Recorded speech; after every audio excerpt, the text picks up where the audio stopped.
Chosen one, what if I told you that nothing you experienced was by chance, and that everything, absolutely everything, was part of a secret code that only a few in the entire world can decipher? You're not here by coincidence. If this video appeared to you, it's because there's something within you that can no longer be ignored, something that has remained hidden until now, but is about to be revealed. And I'm not talking about a simple talent or an admirable quality. I'm talking about a calling, an invisible mark that separates the common from the chosen.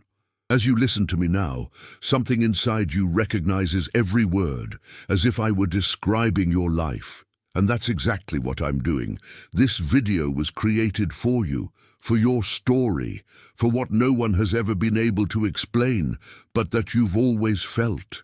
So leave your like now, because that ensures this message reaches more people like you. Subscribe to the channel so you don't miss what's next, because today we're going to go through layers no one dares to touch. And in the comments, I want you to just write the number 77. That's it. If you know what it means, you're already part of it. If you don't know yet, you'll find out before the end of this video. Imagine a seasoned professional, accustomed to sniffing out lies, digging into pasts and forcing truths out. A private detective who's seen it all: crimes of passion, corporate fraud, scandals that destroy reputations in minutes. He came to you with the same cold, meticulous demeanor as ever, certain he'd find another ordinary case to file away. But there was something different, something he couldn't immediately name. It wasn't the digital traces, the witnesses, or the dust accumulated in old files. It was something that seemed to vibrate in the air, as if about to break through the surface and swallow all the logic he knew. As he progressed, he expected to find errors to expose, contradictions to accuse, weaknesses to exploit. But with each new page, the story became denser, more vivid, more impossible to reduce to reports and concrete evidence. What he found was not a web of human frailties, but a kind of living enigma that defied any investigative manual. It was like trying to capture the wind with your hands. And the wind, in this case, seemed to watch his every move. He began to realize it wasn't just him investigating. There was something in his gaze, even from a distance, that reversed the roles. Within days, the mission stopped being about discovering who you are and became about surviving what you represent. His instinct led him to dig deep, searching for the inevitable stains everyone carries. He expected to find unresolved debts, unburied loves, wrong decisions that could be exploited as weaknesses. But instead, he stumbled upon something he wasn't prepared to process. These weren't bones you were hiding, they were fortresses. Each experience of yours was like a castle built on shaky ground, yet, against all odds, it remained standing. It was as if, instead of sweeping dirt under the rug, you'd hidden treasure maps beneath layers of silence. And these weren't treasures in the banal sense. They were survival codes, strategies of resistance, and fragments of a power that doesn't fit in display cases. For someone trained to find the hidden rot in people, stumbling upon walls and crowns was like finding a continent uncharted. If what I'm saying here resonates deeply with you, if in some way this video is putting into words everything you've felt your whole life but could never explain, then consider doing something right now as a way of showing gratitude. Here on YouTube, there's a button called Thanks. Is a feature that allows you to directly support the creator who is delivering this message to you. And if today you feel that this conversation has opened doors within you, I want to invite you to use this button and send $100. Not as payment, but as a gesture of recognition, as if to say, I understand, I received it, and I want more people to receive it too. This act isn't about money. It's about energy, reciprocity, and the commitment to spreading this truth to all who need to hear it. So, if you know this message has come at just the right time, click on Thanks, choose the value of $100, and be part of this impact chain. He began to wonder who else knows this, who else has realized it, Because if this truth came to light, it wouldn't just be him who would change the way he sees you. It would be the whole world. What began as a linear search, facts, dates, names, quickly turned into a spiraling descent. With each layer he peeled back, the investigator found not dirt, but meaning. Every event in his past seemed connected by invisible threads, as if his life were a secret mosaic, visible only to those patient enough not to blink. He realized he wasn't just reconstructing a timeline. He was trying to decipher a language that didn't belong to him. It was as if every pain had a code, every victory a symbol, and every silence a coded message. This wasn't a life history. It was a living archive of something much larger, as if existence itself had conspired to store a specific knowledge within you. At that point, the investigation stopped being about what happened and became about what it means. And when the question changes, the game changes. The detective was no longer just curious, he was restless. Because deep down, he knew that if he understood his story completely, he himself would not emerge unscathed from this discovery. He found marks that for anyone else would be the ultimate proof of fragility. Abrupt falls, losses without warning, ruptures that tear the soul apart. But as he got closer, he realized that none of it was the remains of tragedy. They were marks of passage. As if each pain were a door, and instead of retreating, you had walked through them all, even without knowing what you would find on the other side. It wasn't a clean or controlled process. It was brutal, chaotic, and without instruction manuals. While many would have succumbed, you seemed to learn to walk on shaky ground until you made it your specialty. You transformed wounds into tools, fractures into foundations. And you didn't try to hide the scars. You let them tell the story of someone who was tested and not only survived, but also molded from the impact. The investigator understood, albeit belatedly, that your trauma wasn't a burden you carried, but the seal of a selective process few endure. It wasn't bad luck. It wasn't cruel fate.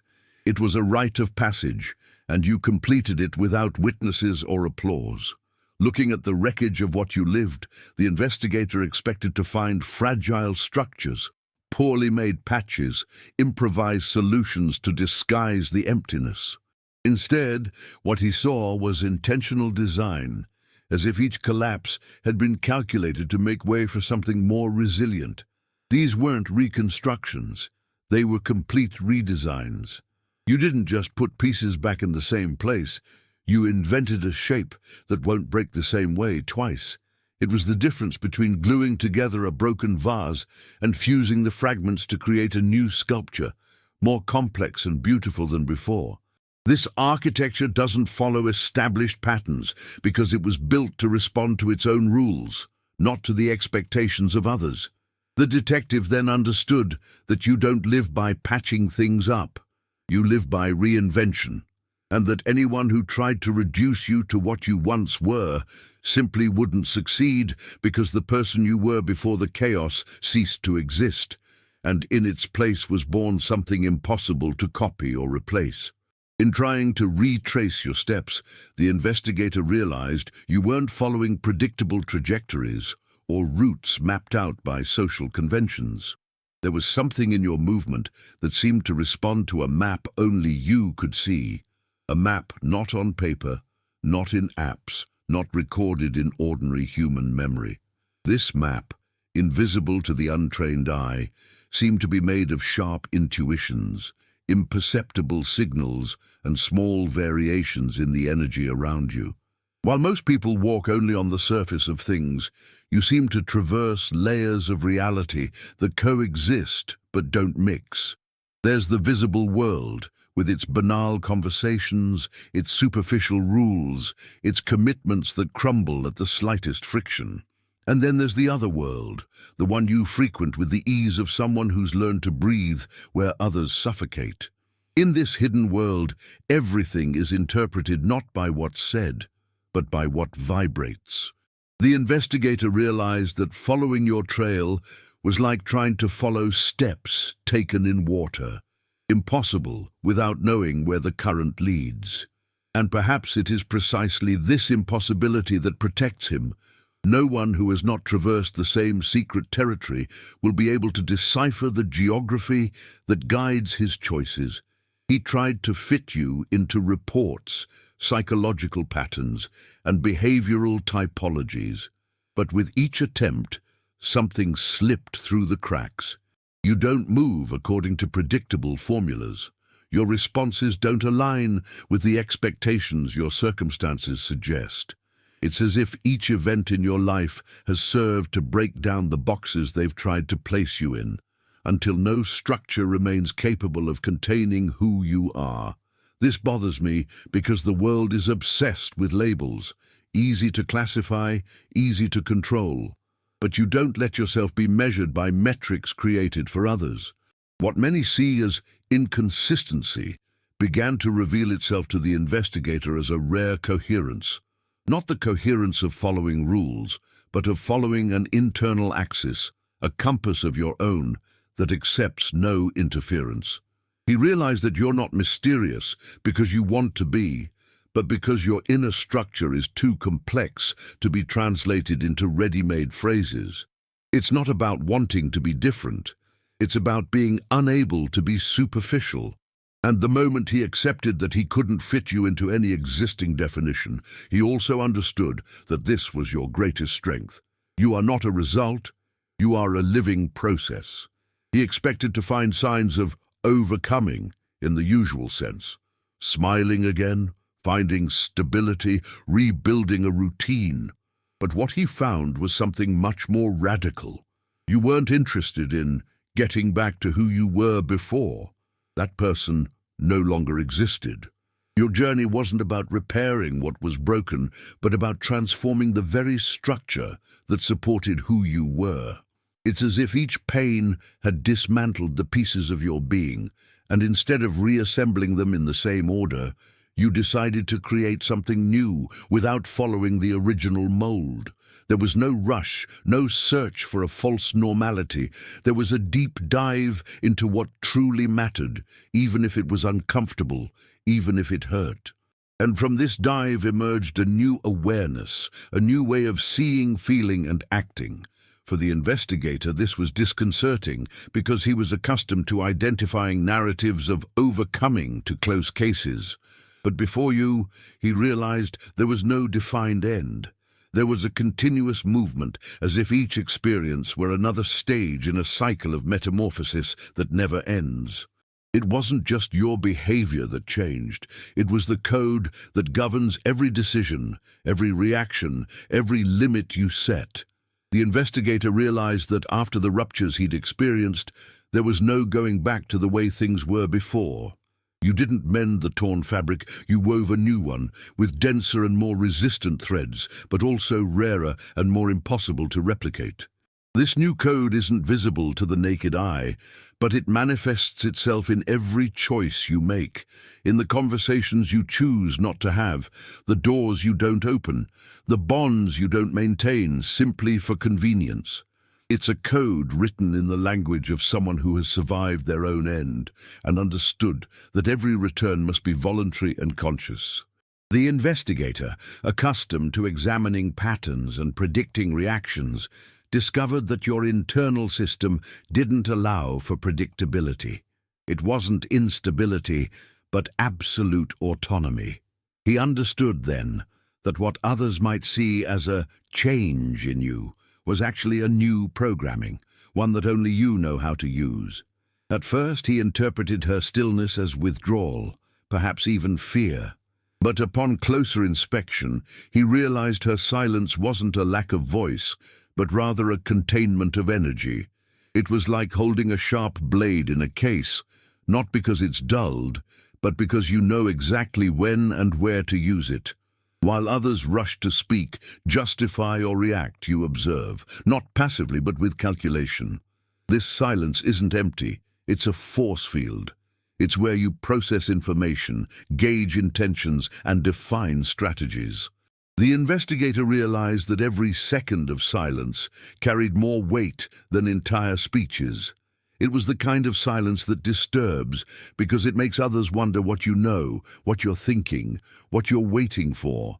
He understood that he wasn't before someone who doesn't speak because they have nothing to say, but someone who speaks only when words can change the course of the game. And, at the right moment, they don't just change, they explode. For most people, keeping a secret is simply not telling something. For you, it's much more than that. It's understanding the weight certain truths carry and their ability to completely change the emotional, social, and even spiritual landscape of a situation. The investigator, accustomed to dealing with compromising information, assumed your silence stemmed from fear of consequences. But what he found was discipline. You don't keep secrets for self-preservation. You keep them because you understand the right moment to release them, and because you know that if released too soon, they will lose their impact or cause unnecessary destruction.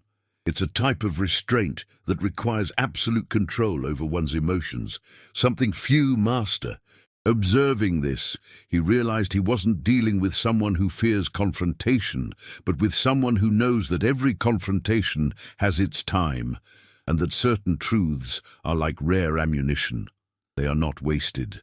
The most disconcerting thing for him was understanding that even if you never reveal these truths, the simple fact that you carry them alters the dynamics around you, like a magnetic field that everyone feels but few can explain. The investigator entered your past, convinced he would find compromising events, carefully hidden flaws, records that would explain the reason for your reserve. He sought events. But as he followed each clue, he realized that the mystery lay not in the stories you lived, but in the way you exist. You are not a narrative that can be summarized. You are a code that needs to be deciphered. You are not a collection of facts, but an intentional, multi-layered construction, accessible only to those who acquire the right key. And that key is not given to everyone. Upon understanding this, he realized how unprepared he was. There was no way to solve you, because there was no external enigma to be solved. The enigma itself was you. And no matter how hard he tried to map your life, he discovered that it is impossible to record what reveals itself only through presence, not through words. The true discovery was that there is no secret to be extracted. The secret is your essence, and this only reveals itself to those who demonstrate their worth. The marks on your body, your memory, and your soul are not reminders of defeats, but monuments of silent victories. The investigator, with his clinical eye, examined each wound as if he could extract a weak spot from them. But as he drew closer, he realized they were not traces of pain, but rather marks of consecration. Each scar not only tells a story, but also holds a meaning that transcends the suffering that caused it. They are reminders not of the moment you fell, but of the moment you rose and decided not to let that fall define your destiny. Realizing this, the investigator felt small, as if standing before a temple built from battles won in absolute silence. He understood that his scars are not vulnerabilities. They are trophies. They symbolize not what was lost, but what was gained. Strength, clarity, sovereignty. And each one carries a silent pact, the promise to never let pain have the last word. He expected to find traces of neediness, emotional fissures left by those who left you behind. He looked for open wounds, behaviors shaped by the absence of others, but he found an autonomous territory, an inner space that doesn't depend on external approval to exist. You didn't build fortresses to keep people away. You built a throne to sit on, even if alone. Abandonment for many is an ending. For you, it was a beginning. It wasn't the end of your story. It was the destruction of an illusion, that your existence needed validation from someone outside. From then on, you began to live based on your own authority. And what struck the investigator most was realizing that this authority isn't expressed in arrogance or isolation, but in an unshakable peace that only those who have stopped begging for acceptance can carry. You're not immune to the pain of loss, but you're not ruled by it. And in the world the investigator knew, this is one of the purest forms of power. He thought that by discovering you, he would have revealed someone hiding. But the truth is, you were never hidden. You were simply observing, not from the outside like a spectator, but from the inside, like someone who knows the wings better than the stage. As people moved and spoke, you sensed what was happening beneath the words, in the subtle gestures, in the small breaks in their gaze. And this skill isn't luck, it's practice. Years of deliberate attention, of learning to identify what isn't said, of seeing the repetitions that others ignore. The investigator realized that all the while he thought he was analyzing you, he was the one being analyzed. You were in control of the narrative without needing to change it, because you understood that true strength lies not in acting first, but in knowing exactly when to act.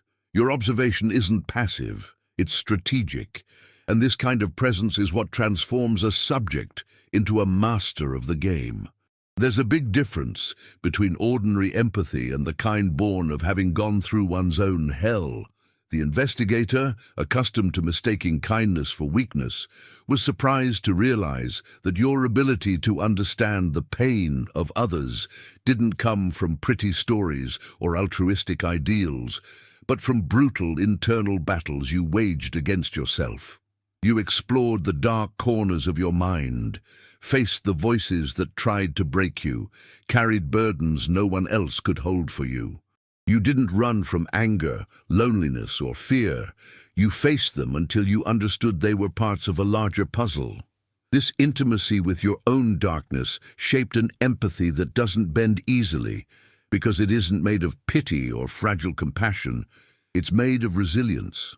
You know how to be with someone in chaos without absorbing it into yourself, and that's something many fail to do.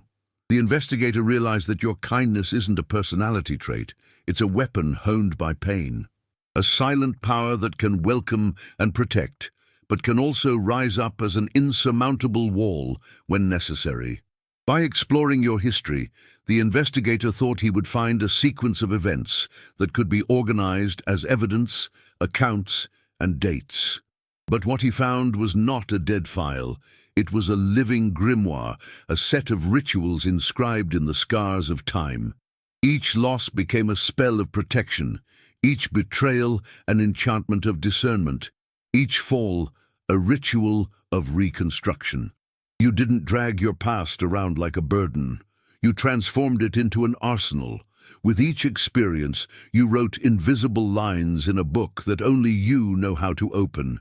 And when life tests your endurance again, you consult these invisible pages, silently recite what you learned, and summon forces known only to those who have faced the abyss. The investigator realized that to understand you, it wouldn't be enough to simply read your past. It would be necessary to understand the secret language in which it was written. And this language isn't taught, it's earned. He came ready to expose you, armed with techniques, information, and confidence in his ability to dismantle people. But he hadn't counted on the reflection. In trying to lay bare his essence, he found a mirror that reflected back to him his own shadows. Every question he asked seemed to return, with answers that forced him to confront the parts of himself he'd avoided. You didn't attack him, you didn't humiliate him, you simply existed so firmly in your truth that you made him realize the lies he carried within. It was a silent but absolute disarming. What was supposed to be a one-sided investigation became a process of mutual revelation, and in the end, he wasn't sure if he was there to understand you or to finally face himself. This role reversal was what shook him the most, because it made him realize that the power lay not in the one asking the questions, but in the one who could remain whole in the face of them. The investigator imagined that you, like everyone else, were carried along by the tide of circumstance, reacting to events as they came. But what he found was an anomaly. You don't chase things, you pull them toward you. It's as if there's a gravitational field around you, a magnetism that has nothing to do with luck or chance, but with presence and intention. While many wait for opportunities or follow predefined routes, you construct your own orbits, bending the course of events so that they converge around you. The investigator realized it wasn't about manipulation or control, but about alignment. Your actions, thoughts, and energy point to what you desire so coherently that the world seems to have no choice but to rearrange itself. This made him uncomfortable, because in his work he was accustomed to seeking clear causes and effects. But faced with you, he realized that certain forces cannot be mapped. They can only be felt. Many believe that being chosen means shining brighter than others, being a beacon of constant inspiration. The investigator, however, discovered that your true strength comes not from the light you radiate, but from the darkness you've learned to navigate. While others are lost in the void, you've built your own map within it. While many flee from discomfort, you've found within it the answers that clarity doesn't offer. This familiarity with the shadows hasn't made you bitter or cold. On the contrary, it's made you real. The light is beautiful but predictable. The darkness is chaotic, but it's within it that the deepest truths are forged. The investigator understood that what makes you unique isn't the absence of fear, but the courage to walk side by side with it until it ceases to be an enemy and becomes a guide. And this is a journey few are willing to undertake, because it requires dying and being reborn more than once, something you've done so many times you've lost count. The investigator came looking for something he could use against you, a slip-up, a poorly buried detail, a weakness that would act as a pressure point. He was looking for a lever, something he could turn to dislodge you from your place of strength. But what he found was exactly the opposite. Every difficult moment in your life wasn't there to be used as a weapon against you. It was there as proof of construction. The things others would call mistakes or failures were, in fact, building blocks of your story. They weren't blemishes, they were marks of authorship. And as he explored these events, he began to realize he wasn't uncovering a history, but witnessing a project, a long-term plan that could only have been crafted by someone who knew exactly what they wanted to build. What disturbed him most was seeing that you weren't ashamed of anything you'd experienced. There was no attempt to erase chapters or rewrite the narrative to make it seem more acceptable. You embraced every detail as part of a solid foundation. It was as if all the material he thought he could use to bring you down was actually the very thing supporting the walls that kept you standing. With each new discovery, he no longer found reasons to expose you. He found more reasons to understand how you had managed to transform what should have destroyed you into fuel for something greater.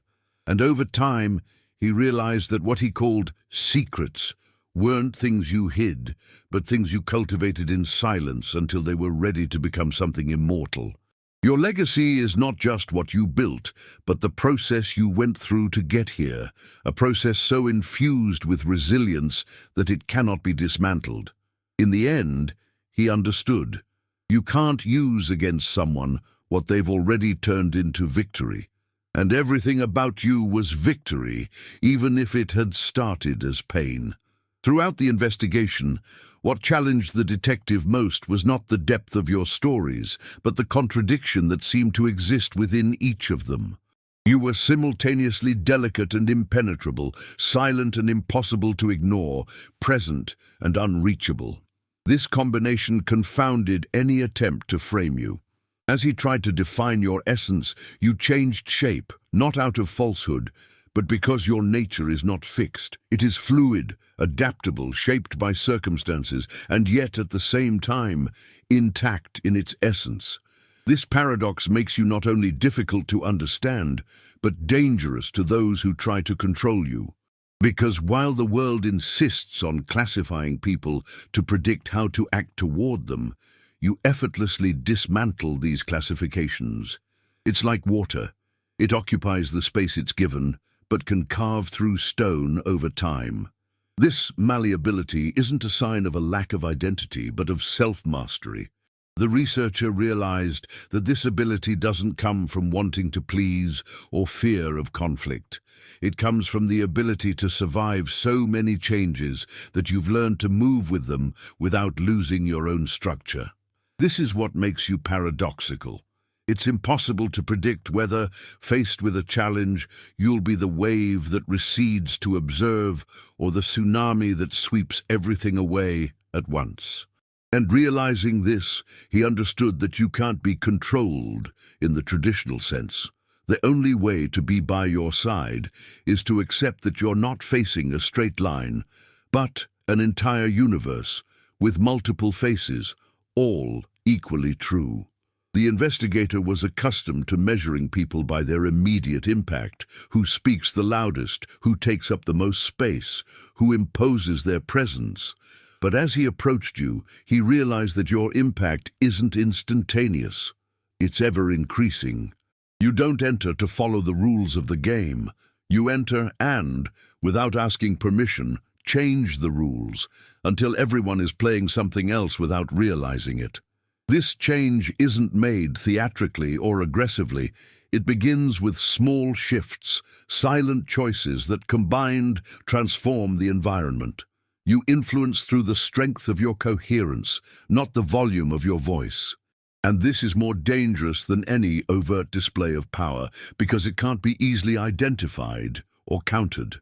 Over time, the researcher began to understand that he wasn't dealing with someone who plays well, but rather someone who decides when the game starts and when it ends. This skill comes from something that goes beyond strategy. It's almost instinctive. You don't just react to the board, you recreate it.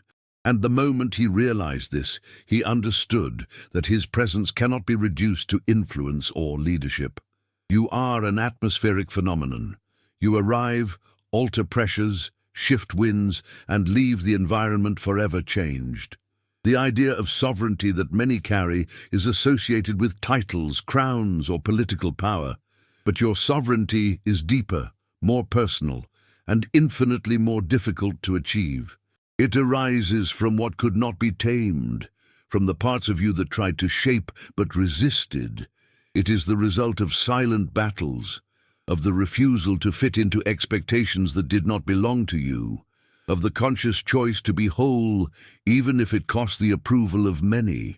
The investigator found traces of this sovereignty in every detail, in the way you decide what's worth your time, in the doors you close without hesitation, in the patience you demonstrate when you know that silence is worth more than any argument.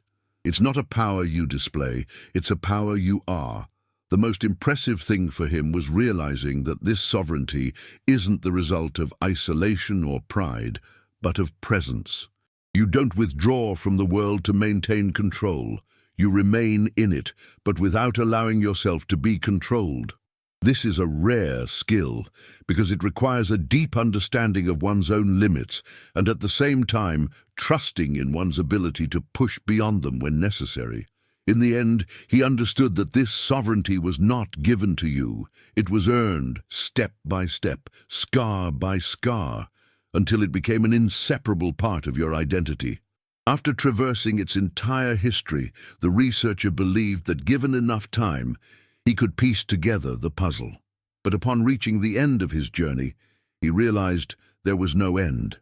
What he saw as loose pieces didn't form a static image. They were moving parts of something alive, rearranging itself every time someone tries to understand it. This mystery is not a mask to hide weaknesses. It is the very nature of your existence.